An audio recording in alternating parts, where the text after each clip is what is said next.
Number 6 on this list was carried by Abraham Lincoln in his rail-splitting days before any of it. And number 1?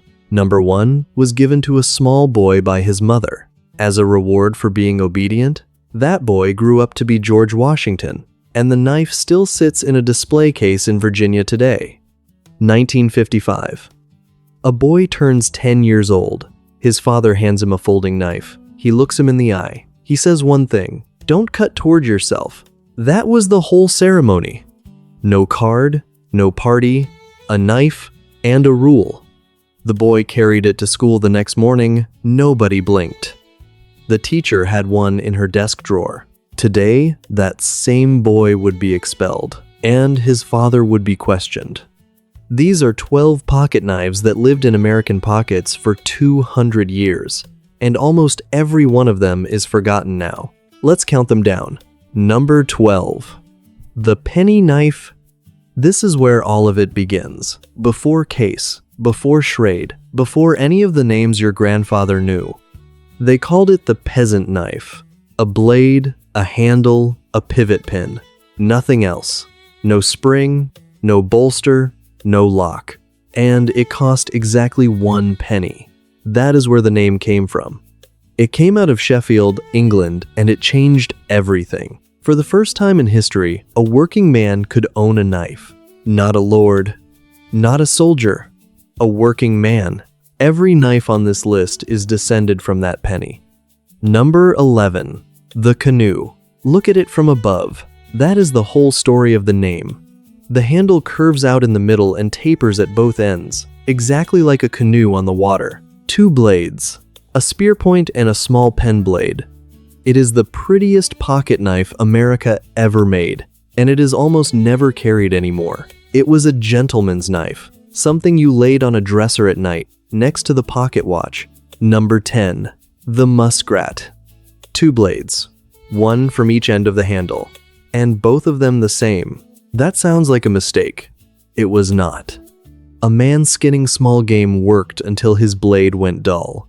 Then he closed it, turned the knife around, and kept going with a fresh edge. No stopping, no sharpening stone, just flip it and work. The Muskrat is a knife built by people who could not afford to waste daylight. Number 9. The Swayback. Here is one nobody remembers, and it has one of the strangest jobs on this list. The Swayback was used to fix cotton looms. That was its purpose. It has a curved back and a straight blade that comes to a squared-off point. A mill worker could get that blade into a tight space and cut a snarled thread without slicing the cloth. When the mills went quiet, so did the Swayback. The knife outlived the job, then it disappeared with it. Number 8. The Whittler. 3 blades, all opening from the same end. 1 big one for cutting away wood, 2 small ones for the fine work. This was not a tool. It was an evening. A man sat on a porch after supper with a block of soft pine and turned it into nothing in particular. A dog, a chain, a ball in a cage. We do not have that anymore. There is no name for what a man does with his hands now while he thinks. Number 7. The peanut. The smallest knife on this list. It disappears in a pocket. You forget it is there. And that is exactly why men carried it every single day for 60 years. The peanut is not impressive. It will not skin a deer. It opens envelopes. It cuts twine. It peels an apple on a Sunday. Sometimes the knife you use most is the one you never think about. Here is where the story turns. Everything so far has been about work. Skinning, whittling, mending, cutting, but some of these knives were not really tools at all. They were proof that a boy had become a man, proof of who you were. And before we go there, one of these just put a specific hand in your mind. Not a knife, a hand. Your father's, your grandfather's, handing you something small and heavy and telling you to be careful with it. Tell me in the comments whose hand it was, and what he gave you. Number 6. The Congress. 4 blades, spear point, sheep's foot, coping, and pen. Abraham Lincoln carried one of these in his rail-splitting days. And down south, in the tobacco fields, workers loved this pattern for a very practical reason. It carried 2 sheep's foot blades. That meant a man could work twice as long before he had to stop and sharpen. 4 blades in one handle. It was the most knife a man could carry without carrying 2. Number 5. The trapper. 2 blades, both long, both hinging from the same end, a clip point for everything, and a spay blade, rounded at the tip, for skinning hides. It was built for men trapping fur in the American West in the 1800s. Almost nobody traps fur anymore, but tens of millions of Americans carried a trapper anyway for 100 years, long after the last beaver pelt was sold. That is what happens when a design is right. It outlives its own reason for existing. Number 4. The Buck 110, 1963. Al Buck builds a folding knife with a lock. That sounds small. It was not. Before the lock, a folding blade could close on your fingers under hard pressure. Men lost fingertips that way. It was simply understood as part of owning a knife. The Buck 110 ended that. It gave a man the strength of a sheath knife in something he could clip to his belt. It is one of the most copied knife designs in history. Number 3. The Old Timer. Schrade made this one, and the name was the whole point. It was sold to men who missed something. The company's first president was named Henry Bear. They put his name on a line of knives and called it Uncle Henry. Think about that. A knife named after somebody's uncle. Not a warrior, not a hero, an uncle. Because that is who taught you to use one. Number 2. The Stockman. 3 blades.